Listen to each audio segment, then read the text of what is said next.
Hi all, welcome to I Plus. ഞാൻ അക്ഷര.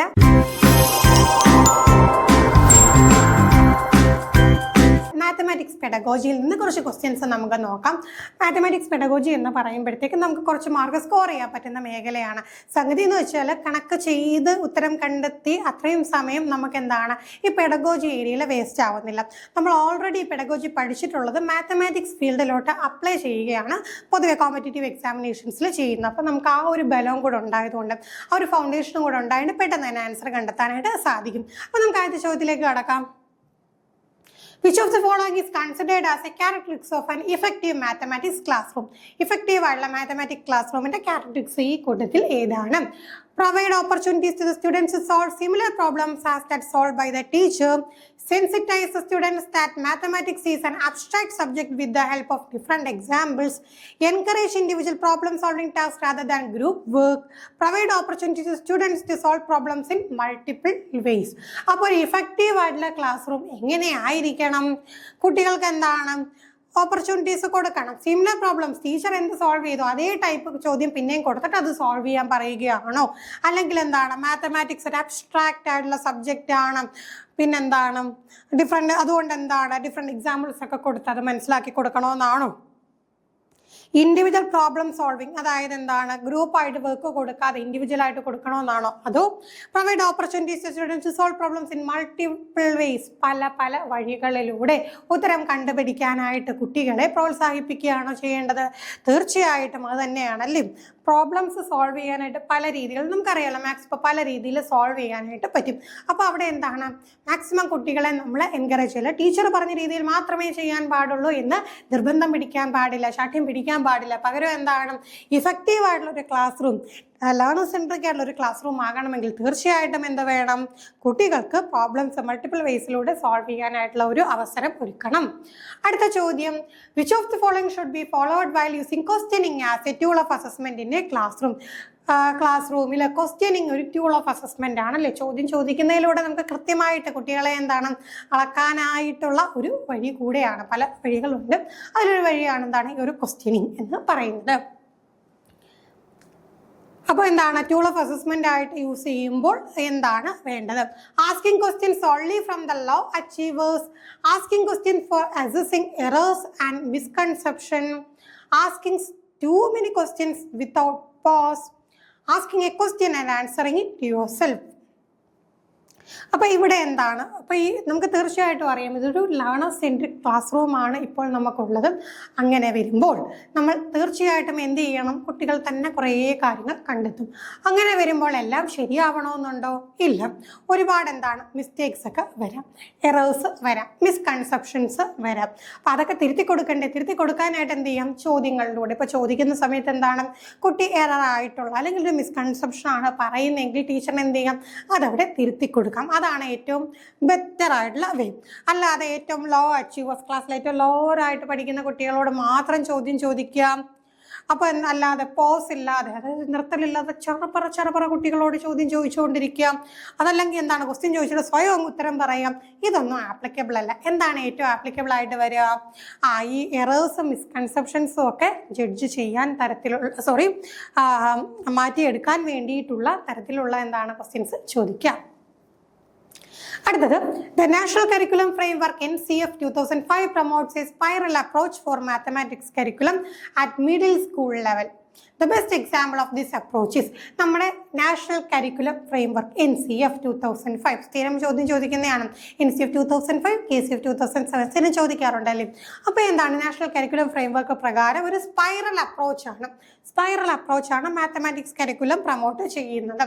അപ്പോൾ അതിനെ നമുക്ക് ഈ ഒരു അപ്രോച്ചിന്റെ ബെസ്റ്റ് എക്സാമ്പിൾ എന്തെന്ന് കണ്ടുപിടിക്കാനായിട്ടാണ്. സ്പൈറൽ അപ്രോച്ച് എന്ന് പറയുമ്പോൾ നമുക്കൊരു ഇമേജ് തന്നെ നമ്മുടെ മനസ്സിലോട്ട് വരുന്നുണ്ടല്ലേ. ഓക്കെ, ആ ഇമേജ് അവിടെ നിൽക്കട്ടെ. Including different concepts at each grade, including concept that are repeated at each grade, including simpler as well as difficult concepts at every grade, including concepts in the increasing order of difficulty by briefly revisiting concepts taught previously. Spiral curriculum എന്ന് കേൾക്കുമ്പോൾ ഈ ഒരു image കാണുമ്പോൾ അപ്പം തന്നെ നിങ്ങൾക്ക് ഉത്തരം കിട്ടി കാണും. അതിന് തന്നെ നോക്കിക്കേ, including different concept at each grade, ഓരോ ഗ്രേഡിലും പല പല കൺസെപ്റ്റുകൾ. ഇപ്പോൾ 1ാം ക്ലാസ് പഠിക്കുന്നതല്ല 2ൽ, അതുകൊണ്ട് ഒരു ബന്ധമില്ലാത്ത കാര്യമാണ് 3ൽ. അങ്ങനെ പോകുന്നത് ശരിയാണോ? ഒരിക്കലും അല്ല, അത് റോങ് ആണ്. Including concept that are repeated at each grade. എല്ലാ ഗ്രേഡിലും റിപ്പീറ്റ് ചെയ്യുന്ന കൺസെപ്റ്റുകൾ റിപ്പീറ്റ് ചെയ്യും ശരിയാണ്. പക്ഷേ ഒരേ സാധനം തന്നെ ഒന്നിലും രണ്ടിലും മൂന്നിലും ഒരേ സാധനം തന്നെ പഠിച്ചുകൊണ്ടിരിക്കാൻ പറ്റുമോ? ഇല്ല. Including simple as well as difficult concept at every grade. എല്ലാ ലെവലിലും സിമ്പിളും ഡിഫിക്കൽട്ടും ആയിട്ടുള്ള രണ്ട് കാര്യങ്ങളും ഉൾപ്പെടുത്തുക. ഓക്കെ, ഉൾപ്പെടുത്താം. പക്ഷേ സ്പൈറൽ കരിക്കുലമായിട്ട് അത് മാച്ച് ആവുമോ? ഇല്ല. സ്പൈറൽ കരിക്കുലമായിട്ട് മാച്ച് ആവുന്ന എന്താണ്? Including concept in the increasing order of difficulty കൂടി വരുന്ന ഓർഡറിൽ ഇൻക്രീസിങ് ഓർഡർ ഓഫ് ഡിഫിക്കൽട്ടി വെച്ചിട്ട് എന്ത് ചെയ്യാം? അതിനെ നമ്മൾ അറേഞ്ച് ചെയ്യുക. By briefly revisiting concept taught previously. മുമ്പ് എന്ത് പഠിപ്പിച്ചു? ഇപ്പം എന്താ, നമ്മൾ നമ്പേഴ്സ് പഠിക്കുന്നു, നമ്പർ സിസ്റ്റം പഠിക്കുന്നു. അത് വെച്ചിട്ടാണ് പിന്നീട് എന്താണ് ഡെസിമൽ പഠിക്കുന്നത്, ഫ്രാക്ഷൻ പഠിക്കുന്നത്. പിന്നെ ഇപ്പോൾ എന്താണ് ഈ പറഞ്ഞ പോലെ addition, subtraction, multiplication, division base നമ്മൾ പഠിക്കുന്നു. അത് വെച്ചിട്ടാണ് നമ്മൾ എന്ത് ചെയ്യുക? വലിയ വലിയ കാര്യങ്ങൾ മേലോട്ട് ചെയ്തു പോകുക. അങ്ങനെ വരുമ്പോൾ എങ്ങനെയാണ് കൺസെപ്റ്റ്സ് നമ്മളെ ഇൻക്രീസിങ് ഓർഡർ ഓഫ് ഡിഫിക്കൽട്ടി, ആ ഡിഫിക്കൽട്ടി ഇപ്പം 1ാം ക്ലാസ്സിൽ പഠിച്ചതിനേക്കാൾ കുറച്ചും കൂടി ഡിഫിക്കൽട്ടായിട്ടായിരിക്കും 2ൽ പഠിക്കുന്നത്. അവിടുത്തെ അതിലും ഡിഫിക്കൽട്ടാവും 3, 4, 5 അങ്ങനെ പോകുന്നത്. പക്ഷേ എന്താണ് ഇതെല്ലാം തമ്മിൽ എങ്ങനെയായിരിക്കണം? കണക്റ്റ് ആയിരിക്കണം. അപ്പോൾ കണക്റ്റ് ആയിരിക്കണം, പക്ഷേ ഒരേ ലെവലിൽ ഒന്നിൽ പഠിച്ചത് തന്നെ 2 പഠിക്കുകയില്ല. പക്ഷേ എന്താണ് ആ കൺസെപ്റ്റിനെ കുറച്ചും കൂടെ എന്ത് ചെയ്യുന്നു? നമ്മൾ എലാബറേറ്റ് ആയിട്ട് പഠിക്കുന്നു. അടുത്ത ഡിഫിക്കൽട്ടി ലെവലിലോട്ട് നമ്മൾ പോകുന്നു.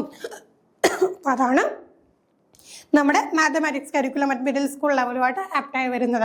അപ്പോൾ ഈ ഒരു ചോദ്യം മാത്തമാറ്റിക്സ് പെഡഗോജിയിൽ ചോദിച്ചത് കൊണ്ടാണ് നമുക്ക് എന്താണ് മാത്സിൻ്റെ കാര്യം പറഞ്ഞത്. ഇതേ സംഗതി മാത്തമാറ്റിക്സ് എന്നുള്ള ഒരു കാര്യം ഒഴിവാക്കി നമുക്ക് ലാംഗ്വേജ് ആകാം, സയൻസ് ആവും, സോഷ്യൽ ആവും, എന്തും ഇൻക്ലൂഡ് ചെയ്യാം. അതാണ് ഈ പെഡഗോജിയുടെ ഒരു പ്രത്യേകത. സബ്ജക്റ്റിലോട്ട് അപ്ലൈ ചെയ്ത് കഴിഞ്ഞാൽ സബ്ജക്റ്റിൻ്റെ പെഡഗോജി, അല്ലെങ്കിൽ നമുക്ക് ജനറൽ പെഡഗോജി. പക്ഷെ എന്തായാലും നമുക്ക് എന്താ നല്ല ബേസ് ഉണ്ടെങ്കിൽ ഏത് മേഖലയിൽ ചോദിച്ചാലും ഉത്തരം കണ്ടെത്താം. പല പല മേഖലകളിൽ ചോദിക്കുന്നതുകൊണ്ട് നമുക്ക് അത്രയും സ്കോറും കൂടുതൽ വാങ്ങാൻ പറ്റും. അടുത്ത ചോദ്യം, which of the following is not an indicator of creativity in mathematics? മാത്തമാറ്റിക്സിലെ ക്രിയേറ്റിവിറ്റിക്ക് എക്സാമ്പിൾ അല്ലാത്തത് ഈ കൂട്ടത്തിൽ എന്താണ്? Students use convergent thinking in different context. Students are able to think flexibly. Students use multiple and alternate problem solving strategies. Student can pose questions. അപ്പം നോക്കിക്കേ, creativity എന്ന് പറയുമ്പോൾ അപ്പം തന്നെ നമ്മൾ ചിന്തിച്ചോണം, എപ്പോഴും ക്രിയേറ്റിവിറ്റി എന്തായിട്ട് ബന്ധപ്പെട്ടിരിക്കുന്നു? ഡൈവേർജന്റ് തിങ്കിങ്ങുമായിട്ട് ബന്ധപ്പെട്ടിരിക്കുന്നു.